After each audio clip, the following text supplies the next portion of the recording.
हरे कृष्णा सभी भक्तों को प्रणाम।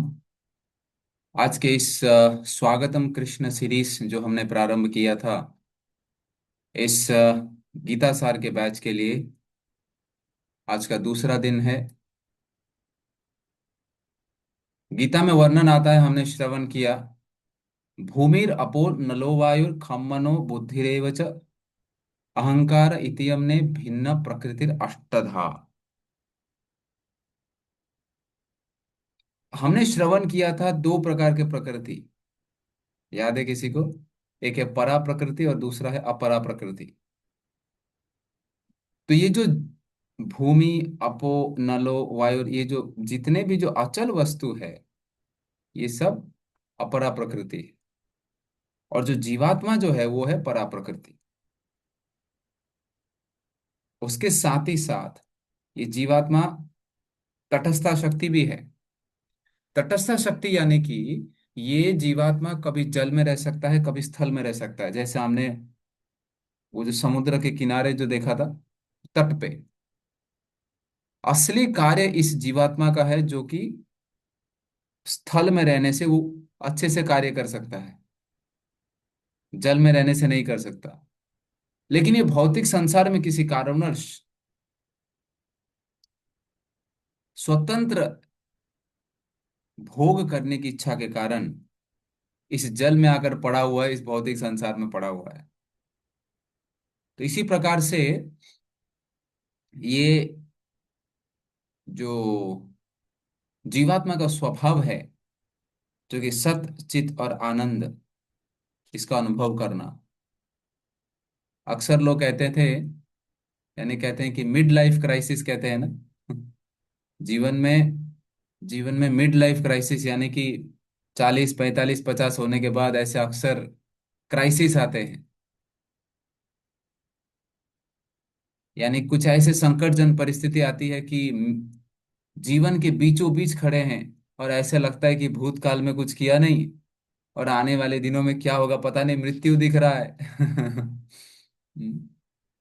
तो ये जो परा प्रकृति और अपरा प्रकृति का जब ज्ञान हो, हम्म, तब ये मिड लाइफ क्राइसिस नहीं आएगा। जैसे कि महाभारत में एक बहुत सुंदर दृष्टांत आता है। अर्जुन का जो पराक्रमी का वर्णन आता है, अर्जुन को बोला गया महाबाहो। महाबाहो का अर्थ क्या है पता है? एक बार की बात है कि हमने सुना ना कि अभिमन्यु किस प्रकार से वो सेनाओं के मध्य में फंस जाते हैं और मारे जाते हैं। बोले क्यों मारे गए, उसका कारण है। उस समय पे जो अर्जुन जो अर्जुन जो थे, वो थोड़े समय के लिए बिजी हो गए थे। एक ऐसे संपस्त वॉरियर्स, संपस्त नामक के 1 लाख वीर योद्धा जो पर्वतों से उतर कर आए थे, और अर्जुन उन सारे योद्धाओं को परास्त करने में पूरी तरह से बिजी थे। और फिर उस समय पे क्या हुआ? उस समय पे अभिमन्यु को कौरवों ने ट्रैप करते हुए उसमें मारे गए। तो कहने का अभिप्राय क्या है कि अर्जुन जो है अपनी पूरी तरह से अपनी शक्ति हर जगह लगाया। गीता का ज्ञान सुनने के पश्चात do your best and leave the rest. किसी भी वस्तु का जब भी हम कार्य करते हैं तो उसका अनेक कारण होते हैं। एक तो है शरीर स्वस्थ होना चाहिए, दूसरा परिस्थिति अनुकूल होना चाहिए, तीसरा जो जो खाद्य खाने की चेष्टा कर रहे हैं वो वो भोजन मिलना भी चाहिए। भूख लग रही है लेकिन भोजन ही नहीं है तो खाएंगे कहाँ से? तो इस प्रकार से बहुत सारे डिपेंडेंसीज है। तो जो मिड लाइफ क्राइसिस है, हमें जब इस विषय का जब ज्ञान होगा कि परा प्रकृति और अपरा प्रकृति क्या है, जब ये भौतिक जगत में सब कुछ टेम्पररी है, एक ना एक दिन नष्ट होने वाला है। तो हमें डू द नीडफुल वाला कार्य करना है। हम्म। और ये ज्ञात रखते हुए कि किसी भी समय में, हाँ, कोई लॉस नहीं है, क्योंकि ये जीवात्मा जब भक्ति मार्ग का पालन करेगा, उस भगवान को अपने जीवन में स्वीकारेगा, उस भगवान को जब अपने जीवन में स्वागत करेगा, तब उस परमानेंट धाम की ओर जाने के लिए अग्रसर होगा। इसके लिए सबसे सेफ पोजीशन क्या है? मिड लाइफ क्राइसिस से निकलने का सबसे सेफ पोजीशन क्या है? इस जीवात्मा का असली स्थान क्या है वो जानना। जीवात्मा का असली स्थान क्या है?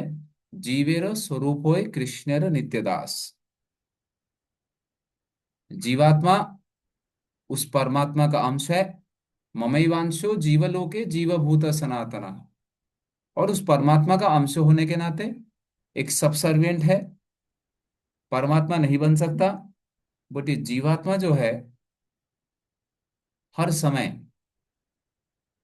जब दास के स्तर पर रहेगा, तब जाकर अपने मूल स्वरूप में रह सकता है। सर्व उपाधि विनिर्मुक्तम तत्परत्वेन निर्मलम ऋषिकेन ऋषिकेश सेवनम भक्ति रुच्यते। सर्व उपाधि विनिर्मुक्त। उपाधि का अर्थ क्या है? पोस्ट और पोजीशन। हमने बहुत सारे टोपी पहन के रखे हैं। कभी हम एक माता का टोपी पहन कर रखे हैं, कभी हम एक वाइफ का टोपी पहन के रखे हैं, कभी हम एक मैनेजर का टोपी पहन के रखे हैं, कभी हम एक हस्बैंड का टोपी पहन कर रखे हैं, एक डॉक्टर का टोपी पहन कर रखे हैं। तो ये, यानी कि ये जो रेस्पॉन्सिबिलिटीज है, ये रेस्पॉन्सिबिलिटीज को हैंडल कैसे करना है? ये रेस्पॉन्सिबिलिटीज को हैंडल इस प्रकार से करना है कि मैं भगवान का दास हूं, और ये जो टेम्पररी रेस्पॉन्सिबिलिटी मुझे दिया गया है, कोई कोई रेस्पॉन्सिबिलिटी 1 साल के लिए हो, कोई 1 महीने के लिए हो, कोई 40 साल के लिए हो, और कोई आजीवन के लिए हो, बट ये टोपी को उतार के जाना है। और जब भी हम जब करने के लिए बैठते हैं, ये सारे टोपियों को उतार के बाजू में रखना। अन्यथा क्या होगा? ये सारे जितने भी रेस्पॉन्सिबिलिटीज है, सब जब करते समय याद आएगा। वक्त लोग बोलते हैं ना, जब करते समय सब कुछ याद आता है, दिन भर क्या क्या करना है। क्यों याद आ रहा है? क्योंकि वो टोपी पहन के बैठे हैं आप। वो टोपी पहन के बैठेंगे तो याद आएगा, नहीं तो कैसे याद आएगा बताइए आप? यदि एक डॉक्टर है, आप यदि वो, उसको क्या बोलते हैं, उसको कान में लगाते हैं ना, वो चेक करने के लिए थर्मोमीटर लेके बैठेंगे, ब्लड प्रेशर का वो पंप लेके बैठेंगे, तो क्या आएगा? वही याद आएगा, पेशेंट्स के बारे में याद आएगा, दिन भर क्या बिजनेस करना है। हाँ। और यदि आपको यदि ऐसा लगे कि हाँ, मेरी दुकान का क्या होगा, मैं एक दुकानदार हूँ, तो दुकानदार हूँ तो सारा कुछ दुकान का ही याद आएगा। सर्व उपाधि विनिर्मुक्तम, सारे टोपियों को उतार के रखना। फिर दूसरा, तत्परत्वेन निर्मलम ऋषिकेन ऋषिकेश सेवनम भक्ति रुच्यते। बोले तो करना क्या है? बोले सारे इंद्रियों को उस भगवान की सेवा में लगाना है। सारे इंद्रियों को भगवान की सेवा में लगाना है। और जब जप करने बैठते हैं हम, जब इस भगवान को स्वागत करते हैं, तो इस जिह्वा से नाम का उच्चारण करना, कर्णों के माध्यम से उसका उसका श्रवण करना, और उस कृतज्ञता के साथ, उस भगवान को स्वागत करना कि प्रातः कालीन का समय मिला है, मेरा बड़ा भाग्य का उदय हुआ है कि इस भगवान का नाम स्मरण करने का मौका मिला है। जब दुनिया के सब लोग सो रहे हैं, पूरी गहरी निद्रा में सो रहे हैं, प्रातःकालीन समय का, हाँ, प्रातःकालीन समय को, जो नींद है ना, वो मध से भी मीठा कहा गया है। लेकिन हरिनाम जो है, ये करोड़ों करोड़ों मध से भी मीठा है। तो हमें मीठा नहीं लगता। क्यों? शास्त्र में कहा गया है, क्योंकि हमने इतने सारे टोपियों को पहन के बैठे हैं कि इतना लोड हो गया है कि बहुत दिमाग भारी हो गया है।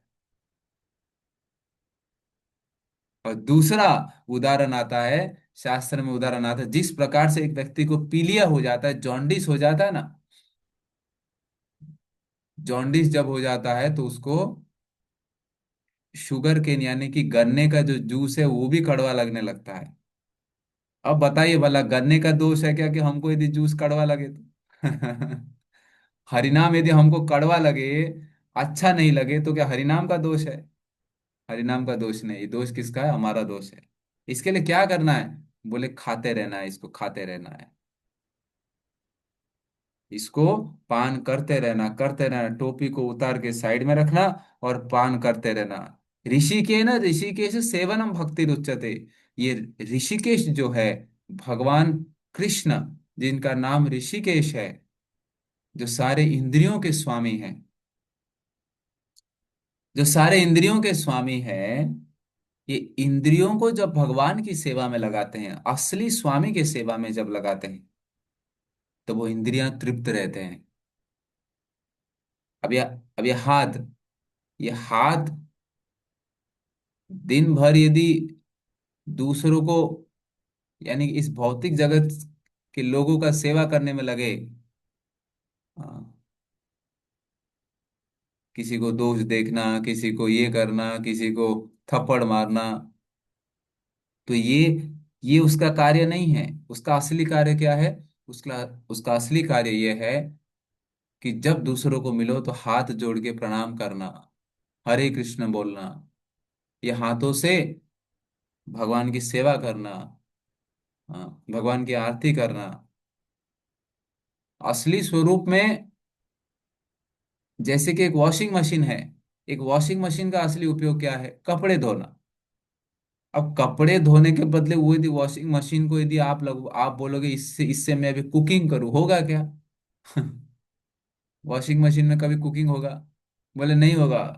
करोड़ों साल रख दो तो भी नहीं होगा। उसी प्रकार से ये हाथों से हम यदि सोचेंगे कि मैं ये हाथों से ये भौतिक जगत का कार्य करके भोग ले सकता हूं, आनंद हो सकता हूं, नहीं होगा।